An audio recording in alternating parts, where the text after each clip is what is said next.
High বন্ধুরা, সবাই কেমন আছো? আশা করি খুব ভালো আছো। তো বন্ধুরা, তোমরা তো জানোই আমি বাবার বাড়িতে গিয়েছিলাম। তো বাবার বাড়িতে যাবার সময় দেখো সব গুছিয়ে ব্যাগে করে নিয়ে গিয়েছিলাম। তো তোমরা দেখতেই পাচ্ছ বাড়িতে চলে এসেছি। আসার পরেও দেখো আবার সব আমাকে বের করে গোছাতে হবে, আলমারিতে তুলতে হবে। একবার যাবার সময় সব আলমারি থেকে বের করলাম, গুছিয়ে গুছিয়ে নিলাম ব্যাগে, একটা একটা করে নিয়ে গেলাম। আবার সেখান থেকে আসলাম, এসে আবার আমাকে একটা একটা করে গুছিয়ে আলমারিতে ঢুকাতে হবে। আর তারপরেও কথা হলো কাচতে হবে। তো আমাকে বেশি কাচতে হবে না, যেগুলো পরে এসেছি সেগুলোই কাচতে হবে।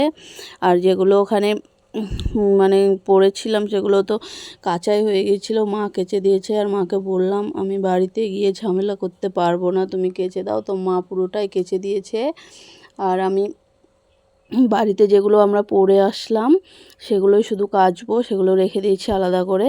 আর এগুলো ব্যাগেরগুলোই সব এখন একটা ব্যাগটাকেও ঢুকিয়ে রাখছি। আর ব্যাগটা পরিষ্কারই আছে, কারণ বাবার বাড়িতেই তো গিয়েছিলাম। আর বাইরে কোথাও যদি যাই তাহলে আমি কেচে দিই। এর আগে যখন বাইরে গেলাম ট্রলি ব্যাগও আমি কেচে দিয়েছি, জানো। কারণ ট্রলি ব্যাগটা বাসে, গাড়ি, ট্রেনে কত জায়গায় নিয়ে যাচ্ছি, আর কী না কী হচ্ছে, ভরছে, কোথা থেকে কী নোংরা, সেগুলো ওইভাবে ঢুকিয়ে রাখা যায়। ট্রলি ব্যাগটাকেও কেচে দিয়েছিলাম। আর এটা তো বাবার বাড়ি, ওই জন্য ব্যাগটাকে আর কাচলাম না, কারণ টোটোতেই গেলাম, আবার চলে আসলাম। নোংরা খুব একটা ভরেও নি, আর নোংরাও হয়নি, ওই জন্য ব্যাগটাকে কাচলামও না, সেভাবেই ঢুকিয়ে দিলাম।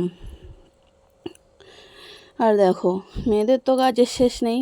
একবার সব পরিপাটি করে গুছিয়ে নিয়ে যাও, আবার বাড়িতে এসে পরিপাটি করে গুছিয়ে আলমারিতে সাজিয়ে রাখো, এভাবেই কাজ করতে হয়।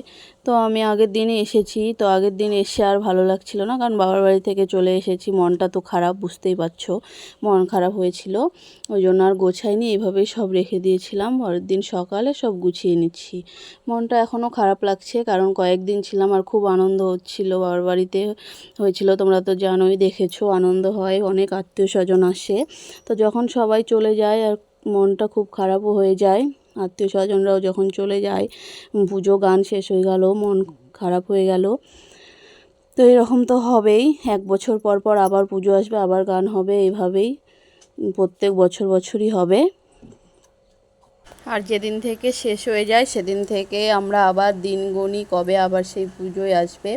আর আমরা আমার বাবার বাড়ি এই পুজোতে আমরা খুব এক্সাইটেড থাকি। আর আমরা আগে থেকেই ঠিক করে নিই এবার পুজোয় কী শাড়ি পরবো, কী কালারের মানে শাড়ি পরবো, সবাই মিলে ঠিক করে নিই। আর আমার বোনগুলো আছে, কাকিমার আছে, সবাই ঠিক করে আমরা পরি আগে থেকেই। তো খুব এক্সাইটেড থাকি 1 বছর পর পর যখন এই পুজো হয়। তোমরা তো দেখলেই গান, কত আনন্দ, ওই জন্যই মজাও হয়, ওই খুব আনন্দেই থাকি। তো সব শেষে একটাই কথা বন্ধুরা, বাবার বাড়ি থেকে চলে এসে খুবই মন খারাপ করছে। আর জানোই মায়ের কাছে থাকা কত ভালো লাগে। চলে আসলে বাড়িতে সেই মানে বোরিং দিনগুলো, সেই আবার কাজ, খুব মন খারাপ করছে যে আবার সেই কাজে নামতে হবে। আবার ঘর কতদিন ধরে ছিলাম না, ঘরটর আবার গোছাতে হবে, ঝাঁটা দিতে হবে, এইভাবেই চলতে হবে। কিছু করার নেই বন্ধুরা, এটুকুই বলার ছিল তোমাদেরকে। তো সবাই ভালো থেকো।